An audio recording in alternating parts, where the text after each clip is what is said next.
जी शुक्रिया। शुरू करते हैं। आज लाइट कोई नहीं है तो इसलिए मैंने अपना कैमरा ऑन नहीं किया। पहला सवाल है हमारा, what does Sigmund fraud emphasises. जो सिगमंड फ्रॉड था ना, इसने किस चीज के ऊपर ज्यादा जोर दिया था।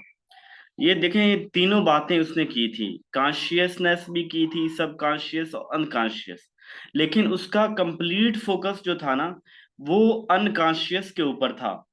यानी देखे, वो कहता है आपको, जैसे मैंने इसकी अपनी वीडियो के अंदर मिसालें भी दी थी, कि आपके जो अनकॉन्शियस के अंदर चल रहा होता है। पहले तो देखिए कॉन्शियस क्या है। Conscious aware state of mind है। जब आप हाजिर दिमागी के साथ कोई काम कर रहे होते हैं, वो कॉन्शियसनेस है। सब कॉन्शियस है कि जिसको थोड़ा सा जोर देने के बाद, यानी वो आपको जो है वो कॉन्शियस और अनकॉन्शियस के दरमियान वाली चीज है कि ना आप फुली स्टेट ऑफ अवेयर में हैं, बल्कि आप सब कॉन्शियस के अंदर हैं। अनकॉन्शियस एक ऐसी स्टेट है जिसके अंदर आपको नहीं पता आप क्या कर रहे हैं, आपको नहीं पता आप क्या बोल रहे हैं। जो आपके अंदर बिल्ट इन चीजें होती हैं, जो आपकी आदत बन जाती हैं, वो आपके अनकॉन्शियस होता है। वो आपके यानी कि वो आपकी पर्सनैलिटी से एक्सप्रेस हो रही होती हैं, आपको नहीं पता होता। या इसकी मैं मिसालें देता हूँ अनकॉन्शियस की। देखिए, हम ड्राइविंग कर रहे हैं गाड़ी को, तो जब हम ड्राइविंग गाड़ी शुरू में सीखते हैं, तो उस वक्त जो है वो हम ये होता है कि हमें पता होता है मैंने ये स्टीयरिंग है पकड़ना है, इसको मैं ये गियर लगाना है, मैंने अब गियर निकालना है। अब हर चीज सोच सोच के कर रहे होते हैं कि आगे जो है ना वो रश है तो मुझे गाड़ी ऐसा कर लेनी चाहिए। जब आप एक्सपर्ट हो जाते हैं, तो फिर आप को नहीं पता होता कि यकदम जंप आया, खुद ब खुद गाड़ी आपसे ऐसा हो जाएगी, खुद आप गेट निकाल लेंगे, आप गेट डाल देंगे, आप ब्रेक लगा लेंगे, आप क्लच दबा देंगे, खुद ब खुद। जैसे बाइक है, और शुरू में जब मैं कार चलाता था तो मैं उस वक्त फुल स्टीयरिंग को फुल जोर से पकड़ा होता। बाद में आप उसी को, जब आप उसकी आपके वो बिल्डिंग हो जाता है, आप उसके एक्सपर्ट हो जाते हैं, तो उस वक्त आप एक ही टाइम में बातें भी कर रहे हैं, मोबाइल भी सुन रहे हैं, इधर उधर जो है वो देख के एंजॉय भी कर रहे हैं। तो ये सारी काम जो कर रहे हैं, ये अनकॉन्शियस स्टेट है। यानी, या जैसे मैंने मिसाल दी कि आप अपनी जो है वो वाइफ को अगर कोई और लफ्ज से पुकारते हैं, जैसे जान, या जो भी कोई होता है, जानी, जिस तरह के आपके कोई घरों में अलकाबात होते हैं, तो आप अगर उसको पुकारते हैं उस अल्फाज के साथ, तो अगर कोई घर में मेहमान आ जाए आपके, या कोई इस तरह, तो आप उस वक्त होते हैं कि फुली अवेयर होते हैं कि मुझे जो है ना वो इस वर्ड को नहीं यूज करना, ये हमारा पर्सनल है। लेकिन उस वक्त अगर आपके मुंह से ये चीज निकलती है, वो चूंकि आपकी हैबिट होती है, तो फिर आप उस वक्त एकदम शर्मिंदा होते हैं कि मैंने सबके सामने क्या लफ्ज बोल दिया। तो मतलब ये कि जो अनकॉन्शियस होता है ना, ये हमसे ये हो रहा होता है, और यही हमारी पर्सनैलिटी की पहचान होती है। इन किसी भी इंसान की जो शख्सियत, उसकी आदतें उसकी शख्सियत की अक्कासी करती हैं, और आदतें उसके अंदर। तो अनकॉन्शियस इसका करेक्ट आंसर है। ठीक है, बात को समझिएगा कि देखें, जो सिग्मंड फ्रॉड है, तीनों बातों उसने डिस्कस की हैं, लेकिन जिस चीज के ऊपर फोकस है, जिसकी चीज के ऊपर एम्फसाइज है, वो अनकॉन्शियस है। कि इंसान सारे ब्लेंडर, इंसान सारे बड़े काम, और इंसान की पूरी शख्सियत का जो है वो आईना, वो उसका अनकॉन्शियस है, वो उसका अनकॉन्शियस है। ठीक है। नेक्स्ट क्वेश्चन है, which school of thought of psychology is called religious thought. कौन है जो रिवलिशन की बात करते हैं, जो मेडिटेशन की बात करते हैं, जो थोड़ी आइडियलिज्म की करीब जाते हैं, जो मजहब की बात करते हैं, वो कौन है? वो ट्रांसपर्सनल साइकोलॉजी है। ठीक है, ये इसकी साइकोलॉजिकल स्कूल ऑफ थॉट के अंदर हमने इसको डिस्कस किया था। तो ये जो साइकोलॉजिकल स्कूल ऑफ थॉट के ट्रांसपर्सनल है, ये हमारे पास जो है वो रिलीजियस इसकी तरफ रुझान है। Behaviourism school of thought lakhs the characteristics of. जो बिहेवियरिज्म वाले हैं, उनके अंदर इन तीनों में से कौन सी खसूसियत नहीं है? क्या बायोलॉजिकल नहीं है, यानी बिहेवियरिज्म वाले बायोलॉजिकल जो चीज है उसको इग्नोर करते हैं, साइंटिफिक मेथड को इग्नोर करते हैं, या ऑब्जर्वेशन को इग्नोर करते हैं, सबको इग्नोर करते हैं? जी, जो बिहेवियरिज्म वाले हैं, क्योंकि इनका ताल्लुक इन्वायरमेंट के साथ, बिहेवियरिज्म वाले इन्वायरमेंट होता है ना, तो बिहेवियरिज्म वाले इन्वायरमेंट को फोकस करते हैं। और हमारे पास दो ही चीजें होती हैं, या इन्वायरमेंट है या हेरिडिटी है किसी भी इंसान। अब जब इन्वायरमेंट जो है वो तो आ गया उसके अंदर बिहेवियरिज्म में। तो उसके उलट चीज तो बायोलॉजिकल है ना, हेरिडिटी, नर्चर, नेचर या बायोलॉजी। तो तीनों एक ही एक, ये तीन चार चीजें, जीन हो गया, हेरिडिटी हो गया, बायोलॉजिकल हो गया, नेचर हो गया, ये सारी चीजें जो है वो आती हैं उसके अंदर। हेरिडिटी वाली सारी तो बिहेवियरिज्म इसके एंटी हैं, बिहेवियरिज्म इसकी हिमायत नहीं करते। ठीक है, जिस सवाल की समझ ना आए आप लोगों ने रोक लेना है, मैं फिर इसकी और मिसालें सोचूंगा। The best definition of psychology. Psychology चूंकि बहुत पुरानी है, 1590 के अंदर तो पहली दफा इसका जो है वो नाम यूज किया गया साइकोलॉजी का। फिर उसके बाद साइकोलॉजी जो है वो 1870 में फिलासफी से अलग किया गया। हर दौर में साइकोलॉजी की डेफिनेशन जो है मुख्तलिफ दी जाती रही। सबसे पहले किया गया था, कहा गया था कि psychology is the study of soul, कि जो साइकोलॉजी है ये रूह की स्टडी है। फिर कहा गया ये रूह तो दिखती ही कोई नहीं है, रूह का तो पता ही कोई नहीं है, तो कैसे हो? फिर उन्होंने इसको उसको कहा जी psychology is the study of mind, कि इंसान के दिमाग को जो है। फिर उन्होंने कहा ये माइंड क्या होता है? माइंड तो, माइंड भी एक अनटचेबल चीज है, इसको भी टच भी नहीं कर सकते, इसको देख भी नहीं सकते, तो इसको भी, ये भी नहीं है। फिर उसके बाद कहा गया psychology is the study of consciousness. ये अगर आपसे डेफिनेशन पूछे ना साइकोलॉजी, तो psychology is the study of soul, then psychology is study of mind, then psychology is study of consciousness. और आजकल कहा जाता है कि psychology is the study of behaviour. ठीक है, जो मॉडर्न डेफिनेशन, जो लेटेस्ट डेफिनेशन है साइकोलॉजी की, वो है साइकोलॉजी स्टडी ऑफ बिहेवियर। उसके बाद नेक्स्ट हमारे पास आता है जी, ये एक इधर जो मुझे मिला है,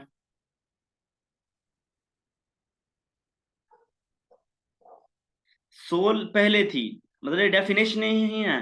एक दौर में कहा गया साइकोलॉजी स्टडी ऑफ सोल, फिर माइंड कहा गया, फिर कॉन्शियसनेस कहा गया। आजकल की जो डेफिनेशन है साइकोलॉजी की latest, psychology is study of behaviour. यानी आपसे कुछ सिंपल डेफिनेशन पूछता है, आप इतना ही बता दें psychology is study of behaviour.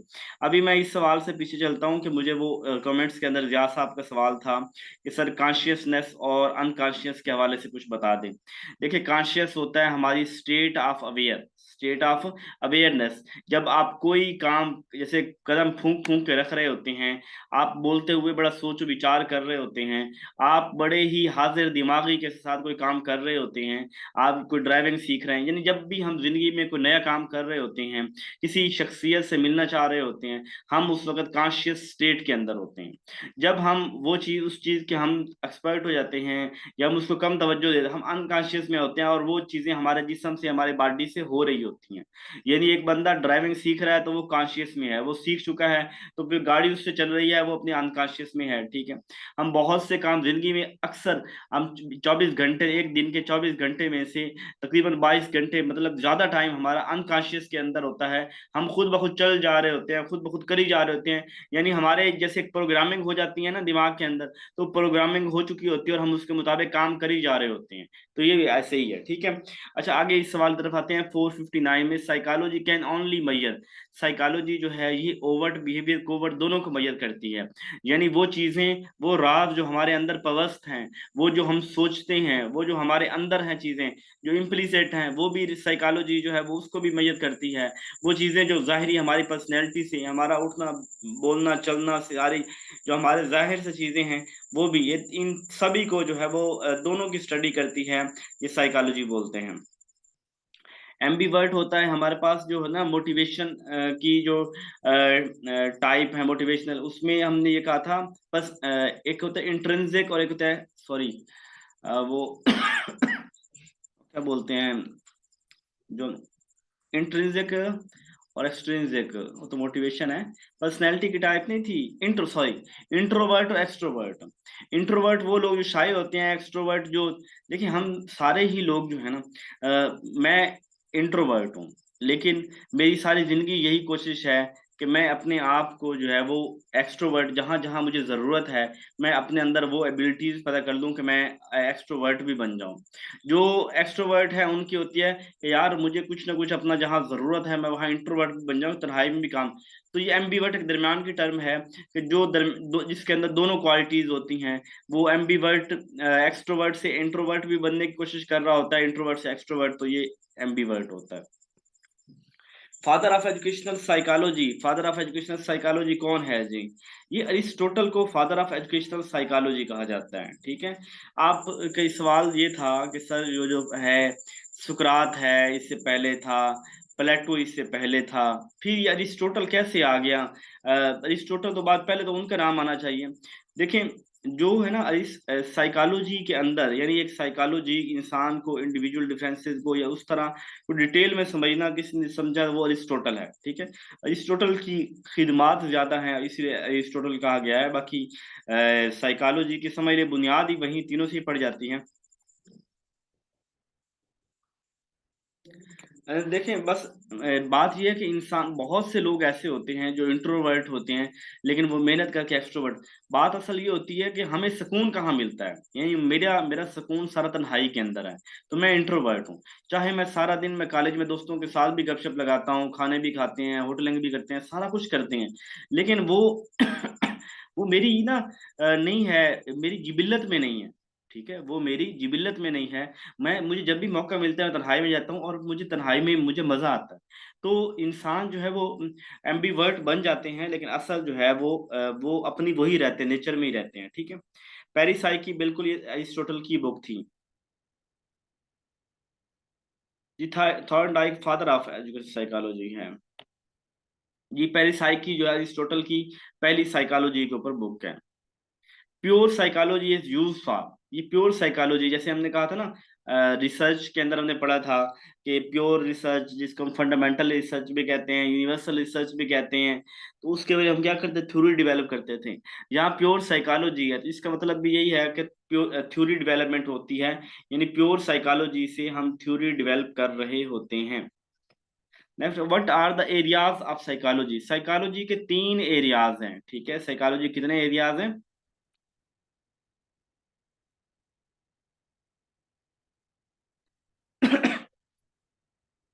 Learner, learning process और लर्निंग सिचुएशन, ठीक है। एरिया ऑफ साइकिल तीन है हमारे पास। एक वो शख्स, वो सीखने वाला बच्चा, ठीक है, वो लर्नर, उसकी अहमियत है हमारे पास। फिर वो लर्निंग प्रोसेस, जिस तरह हमारी लर्निंग चल रही है। लर्निंग सिचुएशन, कैसे माहौल के अंदर लर्निंग चल रही है। तो ये तीन चीजें हमारे पास, ये साइकोलॉजी के एरियाज हैं, तीनों ही एरियाज हैं, तीनों ही इंपॉर्टेंट है, लर्नर, लर्निंग एरिया प्रोसेस और learning situation. What is the main focus of structuralism school of thought? किसमें एजुकेटर होना चाहिए? अच्छा, what is the main focus of the structuralism school of thought? Structuralism school of thought क्या करते हैं? The subjective experience of individual. किसी हद तक इसके अंदर भी कुछ लॉजिक है, क्योंकि हम इंट्रोस्पेक्शन मेथड भी हमने पढ़ा हुआ है, तो वो। अच्छा, सब्जेक्टिव एक्सपीरियंस ऑफ इंडिविजुअल। अब सब्जेक्टिव एक्सपीरियंस की बात इसलिए कर रहे हैं कि हम इंट्रोस्पेक्शन वगैरह भी, लेकिन आगे देख, the relationship and pattern between object. तो जब ये पैटर्न की बात हुई है ना, जो कि हम लोग स्ट्रक्चरलिज्म के अंदर चीजों की स्ट्रक्चर, हैबत, साख्त, उस हवाले से बात कर रहे होते हैं, यानी चीजें किस तरह जुड़ी हुई हैं, चीजें किस तरह बनी हुई हैं, किस तरतीब के साथ हैं, तो हम पैटर्न देख रहे होते हैं, ऑब्जेक्ट्स को जरा फोकस कर रहे होते हैं। तो ये हमारा बी ऑप्शन करेक्ट है, हिस्टोरिकल डेवलपमेंट ऑफ सोसाइटी, ये नहीं है, ठीक है। बी ऑप्शन करेक्ट है, क्योंकि उसने पैटर्न की बात की है, चीजों के जोड़ने के हवाले से बात की है, तो स्ट्रक्चर इन्हीं की बात करता है। Which of the following discipline has functionalism had the most influence on? ये जो फंक्शनलिज्म वाले हैं, इनका ज्यादा ताल्लुक किसके साथ है? यहाँ पे दिए गए ऑप्शन में से क्या फिलोसफी है, फिलोसॉफिकल थ्योरी है ये फंक्शनलिज्म वाले?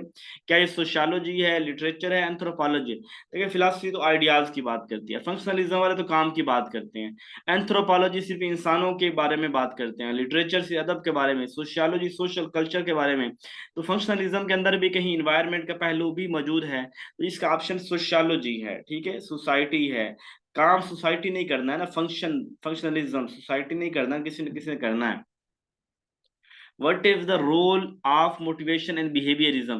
बिहेवियर, मोटिवेशन क्या? देखिए, मोटिवेशन कहीं पे भी हो ना, कहीं पे भी मोटिवेशन एक सेकेंडरी चीज है। आप जैसे, आप कोई काम करना चाहते हैं, मतलब पहले तो मुझे, मेरी जो भूख है, यानी मुझे रोटी खानी है, तो खाना खाना जो है वो मेरी असल उसकी ज्यादा अहमियत होगी कि मैं मुझे मटन अच्छा लगता है तो मोटिवेशन है मुझे मटन की। तो वो देखें यहाँ पे जो होती है ना, जो हमारी बायोलॉजिकल नीड्स हैं, जो वो वाली हमारी जो बेसिक नीड्स हैं, फिजियोलॉजिकल नीड्स हैं, सेफ्टी सिक्योरिटी, ये हमारी प्राइमरी नीड्स हैं। ये हमारे बिहेवियर को प्राइमरी तौर पे ये चीजें इन्फ्लुएंस करती हैं।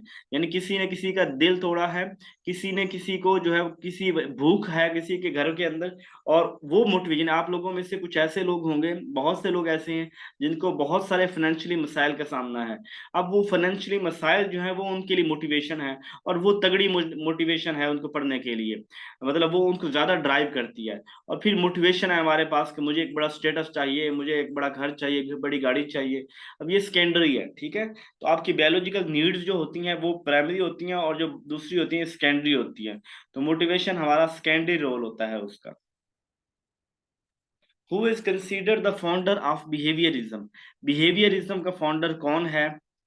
जी, ये बहुत आसान सवाल है, बार बार रिपीट हो रहा है, मेरे ख्याल है पहले भी शायद एक दफा आ चुका हुआ है। वैसे तो मैं सारे सवाल निकाल देता हूँ जो रिपीट होते हैं, तो इससे मिलता जुलता सवाल पहले आया है कहीं। What is the relationship between structure and function in functionalism? Structure और फंक्शन का आपस में फंक्शनलिज्म के अंदर क्या है? क्या structure is determined by function, यानी स्ट्रक्चर बताएगा कि इसका फंक्शन क्या होगा? क्या फंक्शन इज डिटरमाइंड, फंक्शन बताएगा कि इसका स्ट्रक्चर कैसा होगा? दे आर सेपरेट, ये दोनों अलग हैं, and distinct subject of society and culture, ये दोनों सेपरेट हैं और एस्पेक्ट दोनों अलग से जो है वो सोसाइटी और कल्चर को देखते हैं। They are independent and shape each other, दोनों अलग अलग हैं और एक दूसरे को शेप देते हैं। यहाँ पे बात देखें, मैं ये यहाँ पे ना कहीं किसी हद तक जो है वो ए बी ऑप्शन को भी आप कुछ ना कुछ कंसीडर कर सकते हैं, लेकिन जब हम ब्रॉडर सेंस में देखें तो हमारे पास डी ऑप्शन ज्यादा बेहतर रहेगा। लेकिन जहाँ पे बात पहले है ना, स्ट्रक्चर डिटरमाइंड बाय फंक्शन, कि जिस चीज का स्ट्रक्चर हम देखेंगे, जैसा स्ट्रक्चर होगा वैसा वो काम करेगा। किसी हद तक बातें दुरुस्त हैं कि अब मुझे पता है ये कार है, ये कार का स्ट्रक्चर है, तो इसका मतलब ये कार का स्ट्रक्चर तो चलती भी होगी ये वाली, ठीक है। फंक्शन डिटरमाइन, कोई चीज चलती है तो फिर उसके उसको मैं देखूंगा कि इसका स्ट्रक्चर ऐसा हो सकता है, ये चल रही है, कोई चीज कोई काम कर रही है तो उसके फंक्शन के मुताबिक हम कह सकते हैं कि ये ऐसी नोयत की होगी, किसी हद तक कह सकते हैं। लेकिन ये दूसरे जो है वो कहते हैं दे आर इंडिपेंडेंट, ये दोनों दोनों ही इंडिपेंडेंट चीजें हैं। स्ट्रक्चरलिज्म एक अपनी अलग से साइकोलॉजिकल स्कूल ऑफ थॉट है, जो फंक्शनलिज्म है अलग स्कूल ऑफ थॉट है। अब दोनों एक दूसरे को शेप जरूर देते हैं, दोनों का कहीं ना कहीं ताल्लुक है कि एक स्ट्रक्चर को फोकस करता है, एक काम को फोकस करते हैं, दोनों शेप देते हैं एक दूसरे से, उनका ताल्लुक है, लेकिन ये इंडिपेंडेंट बॉडीज हैं। तो इसका डी ऑप्शन करेक्ट है, ठीक है, इसका डी ऑप्शन है। मैंने बताया आपको ए और बी भी किसी हद तक आप उसको कह सकते हैं, लेकिन जो इन सारे आंसर में से, इस चारों में से जो मोस्ट सूटेबल है कि ये दोनों इंडिपेंडेंट हैं, अलग अलग हैं, लेकिन ये एक दूसरे को एक दोनों शेप भी देते हैं, यानी एक दूसरे की मदद भी कर रहे होते हैं, एक दूसरे को शेप दे रहे होते हैं। स्ट्रक्चर फंक्शनलिज्म को बताता है, स्ट्रक्चर फंक्शन का बताता है, और फंक्शन जो है वो स्ट्रक्चर का बताता है। ये इंडिपेंडेंट है।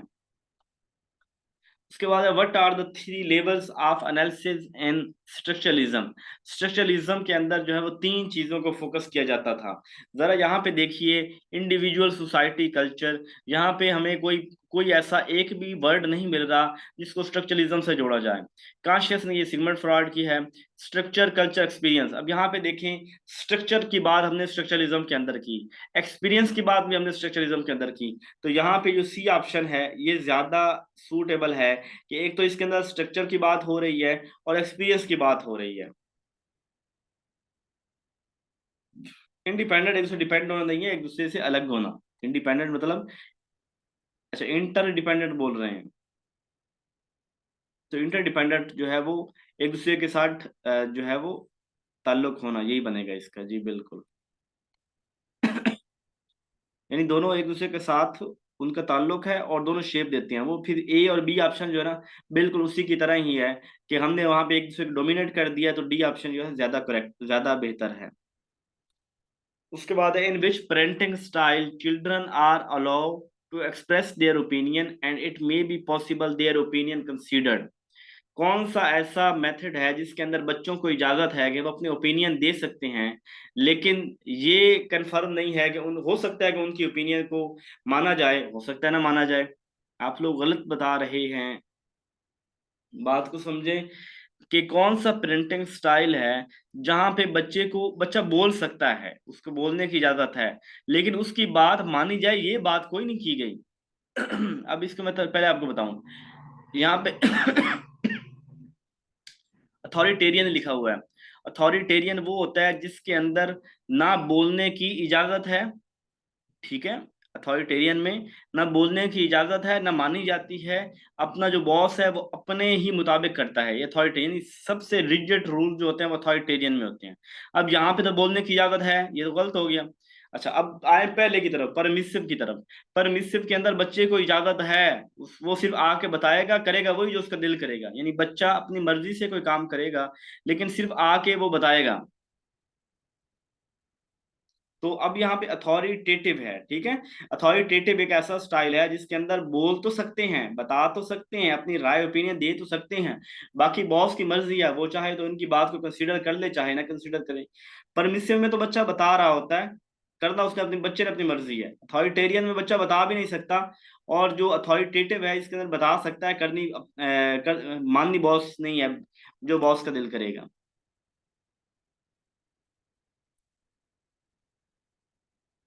जी ऐसे ही है। इन परमिशन दे ओनली परमिटेड, उन्हें बस इजाजत है, बस बता दिया करें, नोटिस में दे दिया करें बस। According to behaviourism psychological school of thought, which is least important. Behaviourism के नजदीक सबसे कम अहमियत किसकी है? नर्चर की, इन्वायरमेंट की, या नेचर की?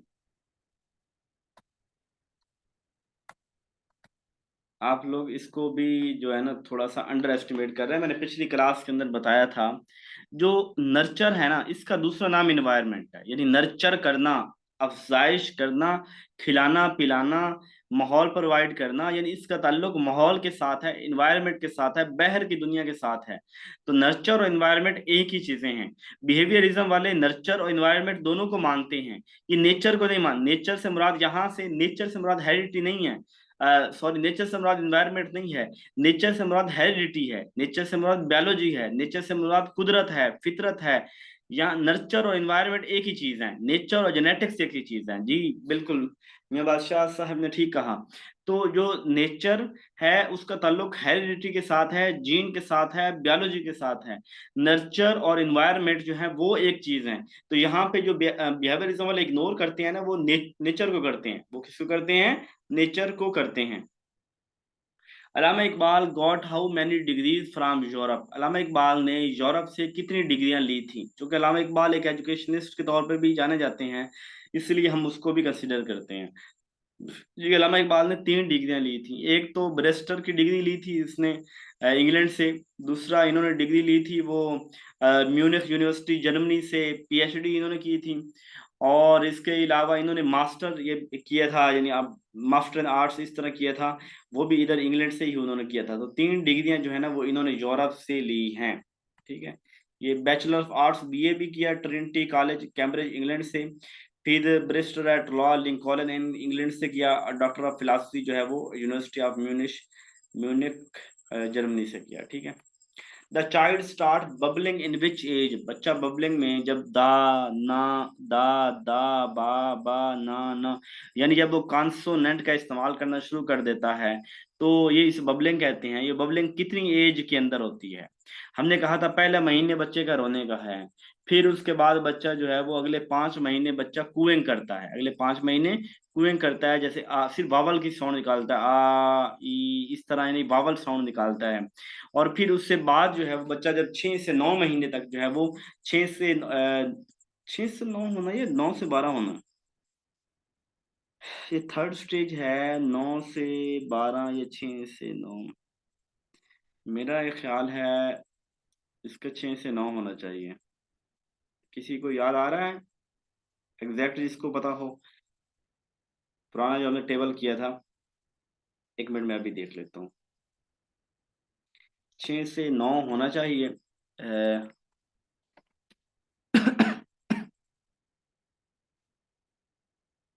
जी 6 से 9 ही है, ठीक है, ठीक है।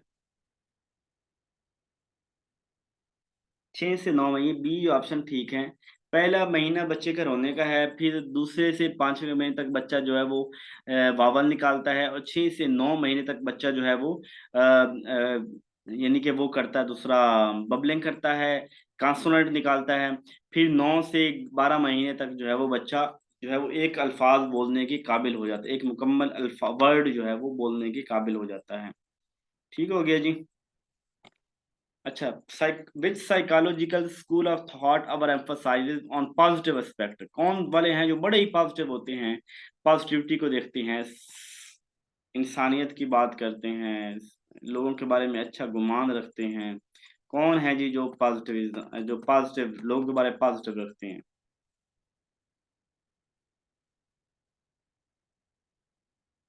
अच्छा, ये ह्यूमनिज्म है, ठीक है जी। ठीक हो गया, आसान सी बात है। Study of individual from once only, जब हम किसी शख्स को स्टडी कर रहे हो तो सिर्फ एक ही दफा स्टडी करें, यानी एक ही दफा किसी शख्स को परखना, वो क्या होता है? ये रिसर्च के अंदर हम ये टर्म यूज करते हैं कि जब हम किसी शख्स से डाटा एक दफा ले रहे हो, यानी उसकी मुतल्लिक जो है उसकी राय एक दफा ले रहे हो, तो वो होती है क्रॉस सेक्शनल स्टडी। यानी जब आप रिसर्च के अंदर डाटा एक ही टाइम में आप क्वेश्चन लेके आए हैं, उसको दिया है, उसने फिल कर दिया है, जिस वन टाइम आप डाटा लिया है, तो ये क्रॉस सेक्शनल होता है। और अगर आप जो है वो यूं करें कि डेट अब भी डाटा लिया है, उसे कहें महीने बाद फॉलो अप होगा, दोबारा होगा अगले महीने, या साल बाद दोबारा होगा, जहां डाटा बार बार कुछ टाइम के बाद हम ले रहे होते हैं, उनके पर्सनैलिटी के अंदर होने वाली तब्दीलियों को देख रहे होते हैं, तो वो होती है लॉन्गिट्यूडनल। ये क्रॉस सेक्शनल इसका जवाब है, ठीक है। इसका जवाब क्या है? क्रॉस सेक्शनल है, जब एक ही दफा हम डाटा ले रहे होते हैं। सी नहीं होगा जहरा खान साहबा। अच्छा, which essential quality of teacher school be assessed during interview, interview के दौरान जो है कौन सी क्वालिटी है जो देखी जा रही होती है? जरा इसको आपने थोड़ा सा समझना है। बातें सारी ठीक हैं कि सब्जेक्ट नॉलेज भी देखा जा रहा होता है, अच्छी कम्युनिकेशन भी मैटर करती है, उसका सब्र पेशेंस भी मैटर करता है, इंटरेस्ट इन टीचिंग, टीचिंग का इंटरेस्ट भी देखा जा रहा होता है। तो जरा ये बताइए कि इनमें से कौन सी खतरनाक कौन सी है? अगर एक बंदे के पास सब्जेक्ट नॉलेज, यानी हमने गलती कहा, जैसे वो कहते हैं ना नल हाइपोथेसिस, और अगर सब्जेक्ट नॉलेज उसके अंदर कहीं कमजोरी है, तो वो बंदा ठीक कर लेगा, क्योंकि आखिर उसे किसी डिग्री ने एलिजिबल किया है ना। तो वो जब सिलेक्ट हो जाएगा, तो सब्जेक्ट के ऊपर उस लेक्चर क्लास में तैयार करके जाएगा, तो सब्जेक्ट तो उसे आ जाएगा। गुड कम्युनिकेशन हो सकता है कि उसकी गुड कम्युनिकेशन ना हो, लेकिन बड़ा पैशनेट हो, बड़ा बंदे पैशन हो। इंटरेस्ट इन टीचिंग हो सकता है टीचिंग में उसका इंटरेस्ट ना हो, लेकिन वो कैलिबर हो और वो वहाँ हालात के मुताबिक अच्छा पढ़ाए। पेश पेशेंस, एक टीचर अगर पेशेंस नहीं है उसके अंदर, अगर उसके अंदर सब्र नहीं है, वो तो बच्चों को तबाह कर देगा, वो तो उनके सामने गुस्से से बोलना किसी को नुकसान पहुंचा सकता है। तो सब्र जो है एक बड़ी चीज है, कि एक इंसान के अंदर कितना पेशेंस है, कितना सब्र है उसकी जात के अंदर, और जितना उसके अंदर, यानी उसके मूड स्विंग कम होंगे, उसकी जात के अंदर स्टेबिलिटी होगी, जो अपने पेशेंस के ऊपर जिसको काबू होता है। तो सी ऑप्शन जो है वो यहाँ पे, बाकी सारी भी चीजें इंपॉर्टेंट है, नो डाउट, लेकिन यहाँ ये देखें कि जौन सी चीज ना हो तो फिर उसका नुकसान कितना ज्यादा है। तो अगर एक शख्स के पास पेशेंस नहीं है, तो उसका नुकसान ज्यादा है, वो बच्चों को फिजिकली हार्म पहुंचा सकता है बनस्बत बाकियों के। Learning by watching others or imitation is theory of, दूसरों को कॉपी करके जो लर्निंग होती है वो कौन सी लर्निंग होती है? पर्सनल लर्निंग होती है, ऑब्जर्वेशनल लर्निंग होती है, सोशल लर्निंग होती है, कौन सी लर्निंग होती है? जब हम दूसरों को कॉपी कर रहे होते हैं, तो ये ऑब्जर्वेशनल लर्निंग होती है, यानी ऑब्जर्वेशन करके, इमिटेट का मतलब होता है कॉपी करना, किसी को देख के कुछ करना। तो जब हम कॉपी कर रहे हैं, तो वो इसका मतलब हम इमिटेट कर रहे हैं, हम ऑब्जर्व कर रहे हैं। पिछले का पेशेंस है, पेशेंस में लगा दिया हुआ है। अच्छा जी, conditions of learning are hierarchy of learning theory was given by, learning की हायरार्की ऑफ थ्योरी किसने दी थी? जिसके अंदर वो कहता है मुख्तलिफ जो है वो 8 स्टेप्स के अंदर बात करता है, जिसे वर्बल वगैरह, ये हमने कल भी बात की थी, ये गैगने है, गैगने, गैगने की हायरार्की ऑफ जो है वो लर्निंग है, यानी प्रॉपर तरतीब से चलता है नीचे से ऊपर तक, ठीक है, गैगने है। हायरार्की ऑफ लर्निंग किसने दी थी? गैगने ने दी थी। मास्लो ने हायरार्की ऑफ नीड दी थी, ये हायरार्की ऑफ लर्निंग की बात हो रही है। Chrono system, is fifth and leaves large system in Brand von Brunner theory of ecology. It includes, ये ब्रॉन फैन ब्रनर की जो थ्योरी है जिसके अंदर 5 स्टेप्स हैं, उनके अंदर जो सबसे जो है ना वो है क्रोनो सिस्टम, जो सबसे आखिरी है। तो क्रोनो शो करता है टाइम। कुछ चीजें असरात होते हैं जिनके असरात टाइम के बाद आ रहे होते हैं, जैसे अगर मियाँ बीवी के दरमियान जो है खुदा ना करे वो हो जाए, तो अगर उसके बाद क्या होता है कि वो उससे बच्चे इफेक्ट हो रहे होते हैं, तो बड़े देर तक इफेक्ट हो रहे होते हैं और बड़े टाइम के बाद सारी जिंदगी इफेक्ट हो रहे होते हैं। यानी कोई ऐसा मसला जिस कोरोना सिस्टम में कि कोई ऐसी तब्दीली जो टाइम बीइंग उसके नुकसानात जो है वो बहुत ज्यादा हो, तो उसे कोरोना सिस्टम जो है वो हम बोलते हैं, और ये टाइम के साथ इसका ताल्लुक होता है। अच्छा जी, multi factor theory was given by, ये जो स्पेयरमैन था इसने तो दी थी टू फैक्टर थ्योरी, जिसके अंदर वो कहता है जनरल इंटेलिजेंस और स्पेशल इंटेलिजेंस की बात करता है। और इसके अलावा जो थॉरनडाइक है ना, इसने मल्टी फैक्टर थ्योरी की बात की थी। Multi factor theory of intelligence की बात किसने की थी? ये इंटर मैंने इसके कंसेप्ट में यहाँ पे थोड़ा मैंने मेंशन में कर दिया था स्लाइड में, शायद ये आ गया। ठीक है, मल्टी फैक्टर थ्योरी के अंदर एब्स्ट्रैक्ट इंटेलिजेंस होती है, कंक्रीट होती है, सोशल इंटेलिजेंस होती है। ये आपने पढ़ लेना है और आपको पता चला मल्टी फैक्टर इंटेलिजेंस क्या होता है। इसी तरह स्पेयरमैन की जो टू फैक्टर थ्योरी है, बाई फैक्टर थ्योरी, इसको भी आपने जरूर कर लेना है। ठीक है, बिनेट ने पहली दफा 1905 के अंदर जो है वो कंसेप्ट दिया था इंटेलिजेंस का, तो ये भी आपको पता होना चाहिए, तो ये आप देख लीजिएगा। ठीक है, उसके बाद है आर्मी अल्फा और आर्मी बीटा टेस्ट आर। ये आर्मी अल्फा और बीटा टेस्ट क्या होते हैं? ठीक है, अल्फा और बीटा टेस्ट ये मुख्तलिफ टेस्ट हैं। एक टेस्ट जो पहले वाला है ना, ये थोड़ा कम्युनिकेशन को देख रहा है, ये मुख्तलिफ टेस्ट है, आपको इंटरनेट के ऊपर मिल जाएंगे। आर्मी अल्फा टेस्ट जो होता है ना, ये आपकी कम्युनिकेशन को देख रहा होता है, और जबकि आर्मी बीटा टेस्ट जो होता है ना, कि जो लोग बोल नहीं सकते वो उनकी दूसरी कम्युनिकेशन को रिटर्न इस तरह कोई और देख रहा होता है। ठीक है, आईक्यू को फार्मूला स्टर्न ने दिया था, स्टर्न। 3 बंदे मुख्तलिफ टाइम के अंदर आते रहे हैं, तो स्टर्न को कहा जाता है जिसने MA over CA multiply by 100। ठीक है, अच्छा इसका जो है ना ये इंटेलिजेंस की आर्मी बीटा अल्फा टेस्ट, ये इंटेलिजेंस के ही टेस्ट है। ठीक है, आर्मी के टेस्ट नहीं लिख देना ये कि आर्मी के टेस्ट है। आज स्टिमुला ये मैंने इसकी डिटेल ना यहाँ कमेंट्स के अंदर शामिल कर दी है, तो आपने ये पढ़ लेनी है, आपको पता चल जाएगा। ठीक है, a stimulus that leads to an automatic response, यानी जब देखिए कि ऐसा स्टिमुलस जिसकी वजह पे ऑटोमेटिक रिस्पॉन्स आए, उसके अंदर कंडीशन करने की जरूरत नहीं है। जैसे देखिए वो आज अभी ग्रुप के अंदर सवाल था कि अगर आग जला रही है, तो आग का जलाना जो है वो स्टिमुलस है, और उसके बाद क्या होगा, रिस्पॉन्स क्या होगा, फौरी आप जो है वो आग पीछे कर लेंगे। तो अनकंडीशनल स्टिमुलस होगा तो ऑटोमेटिक रिस्पॉन्स होगा। ठीक है, यकदम आपको जैसे ही आपका पाँव जलेगा आप फौरी पीछे करेंगे। तो अनकंडीशन जो है वो स्टिमुलस होगा, तो क्या होगा, जैसे आपके सामने खाना आया है, खाना एक स्टिमुलस है, अब उसके रिस्पॉन्स में फौरी आपके मुंह से पानी आएगा, ये एक जो है वो अनकंडीशनल रिस्पॉन्स है। ठीक है,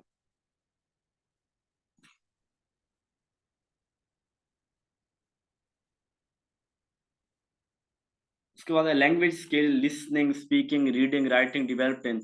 कौन सी बच्चे की ऐसी स्टेज है, जीन पियाजे या गार्डनिंग, जहां बच्चा जो है वो बोलना भी सीखता है, सुनना भी सीखता है, लिखना भी सीखता है, पढ़ना भी सीखता है? कौन सी स्टेज है जिसके अंदर बच्चा ये सारे काम शुरू कर देता है? तो ये हमारे पास कंक्रीट नहीं है। देखिए जब बच्चा बोलना शुरू कर देता है, लिखना शुरू कर देता है, वो पर सबसे मोस्ट इम्पॉर्टेंट, मोस्ट सेंसिटिव जो बच्चे की एज होती है ना, वो यही 2 साल से लेकर 6 साल तक की होती है। इनके अंदर बच्चे की बहुत सी हैबिट्स जो बच्चे ने इस एज के अंदर सीखनी है ना, यानी उसके वालिदैन बड़े ही डिसेंट है, लड़ाई नहीं करते, उनके वालिदैन जो है वो आपस में या घर के अंदर हर काम बड़ा अच्छे तरीके से करते हैं। अब वो उनके अनकॉन्शियस के अंदर वो चीजें बिल्ट होती है। मैं आपको बताऊं कि मैं अपने बच्चे को जो ना, उनको जब भी एप्पल काट के देना है तो उनको काट के देना है हमने। एक दिन मुझे सुस्ती हुई तो बच्चे ने कहा बाबा एप्पल खाना है, मैंने कहा जा फ्रिज से उठा के आ, वो लेके आया। अब उसने कहा बाबा काट दें इसको, तो अब जो है वो नाइफ उठाने के लिए मुझे किचन में जाने को सुस्ती हो रही थी, मैंने गया। मैंने क्या किया, मैंने एक वो ना उसको बाइट किया एप्पल को पूरे को, और मैंने कहा ये कर। बेटे ने पूरा एप्पल खा। अब उसके बाद उसकी लर्निंग हो गई कि एप्पल को ऐसे भी खाया जा सकता है, अदरवाइज।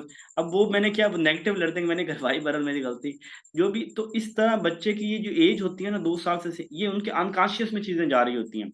जो एक्ट आप उनके सामने करेंगे, जो एक्ट बच्चे देखेंगे सीखेंगे, वो सारी जिंदगी उनके अंदर। तो ये मोस्ट सेंसिटिव एज है, इन्हीं के अंदर बच्चा लिखना, बोलना, पढ़ना, सीखना, ये सारा कुछ शुरू कर देता है। ठीक है, it refer to the knowledge that we already know. कौन सा नॉलेज है जो हम ऑलरेडी जानते होते हैं, और कौन सा नॉलेज है जो हम सीखते हैं। ये कुछ नॉलेज होता है जो तजर्बे से हासिल होता है, और कुछ नॉलेज होते हैं जो वैसे हम क्विकली हमारे जहन के अंदर आ जाता है। हमारे पास ना इंटेलिजेंस के अंदर में दो तरह की टाइप पड़ी थी, एक फ्लूइड इंटेलिजेंस और एक क्रिस्टलाइज्ड इंटेलिजेंस। फ्लूइड इंटेलिजेंस कहा था कि जब हमें कोई मसला पेश है, फौरी तौर पे उसका कोई हल दे दें, अपनी क्विकली कोई रिस्पॉन्स कर दें, बगैर सीखे समझे ऐसे ही कर दें, तो वो होता है फ्लूइड। और क्रिस्टलाइज्ड इंटेलिजेंस होता है जिसको हम प्रॉपर सीखते हैं, हम प्रॉपर उसका नॉलेज लेते हैं, प्रॉपर हमारे तजर्बे में होता है, प्रॉपर हमने माजी में सीखा होता है। तो क्रिस्टलाइज्ड इंटेलिजेंस यहाँ पे ठीक आंसर है कि हम उसका नॉलेज लेते हैं उस काम का, फिर करते हैं। हमारा कोई एक्सपीरियंस होता है उसकी बुनियाद पे कर रहे होते हैं, तो ये क्रिस्टलाइज्ड इंटेलिजेंस होगा। Reconstruction of experience mean learning ही है कि अपने जो एक्सपीरियंस है दोबारा रिकंस्ट्रक्ट करें, दोबारा उसको सीखें। रिकंस्ट्रक्शन ऑफ एक्सपीरियंस क्या होगा, ये लर्निंग को ही बोलते हैं। द एंड्रोगोजी वाज, ये एंड्रोगोजी जो टर्म है ना, ये दी थी इसने मेलकोलम नोवलेस ने दी थी, और साथ में इसके कीप भी था, कीप, ठीक है, दो बंदे थे। क्या ना, कीप, कीप का पूरा नाम क्या था, शायद मैंने इधर लिखा हो, हाँ, अलेक्जेंडर कैप। अलेक्जेंडर कैप, ये अभी सवाल आया हुआ था एक पेपर के अंदर ना। अलेक्जेंडर कैप और जो नोवेलिस है, ये दो बंदे थे जिन्होंने जो है वो इसको पेडागोजी का, इन पहले मैकलोन नॉवेल्स ने दिया था, बाद में उसके ऊपर ज्यादा काम जो है, बल्कि पहले उस कैप ने किया था, और बाद में ज्यादा काम जो है वो ज्यादा जो है इसने किया था, नॉवेल्स ने किया था। तो ये मैकलन, ये सवाल अहम है, इसको अपने कर लेना है। Child is a little scientist, छोटा बच्चा, बच्चा जो है वो साइंसदान है, अकॉर्डिंग टू प्याजे। In which stage it is set, किस स्टेज के अंदर जो कहा गया कि बच्चा जो है वो लिटिल साइंटिस्ट है, बच्चा लिटिल साइंटिस्ट है।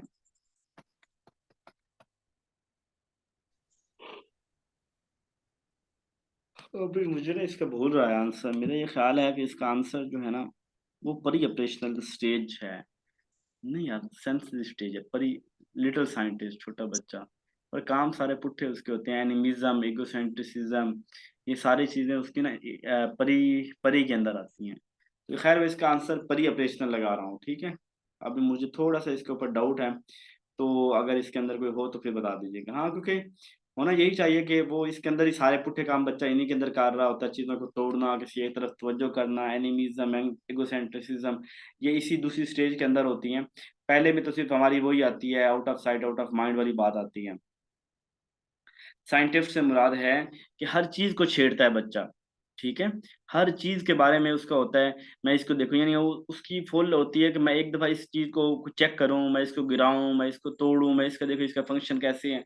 तो वो लिटिल साइंटिस्ट होता है। ठीक हो गया जी। Individual psychology of personality was given by, individual psychology की बात जो है ना वो पर्सनैलिटी की बात की थी अल्फ्रेड एडलर ने, ठीक है, पर्सनैलिटी के हवाले से, इंडिविजुअल पर्सनैलिटी के हवाले से जो बात की थी वो अल्फ्रेड एडलर ने की थी, ये उसका कंसेप्ट है।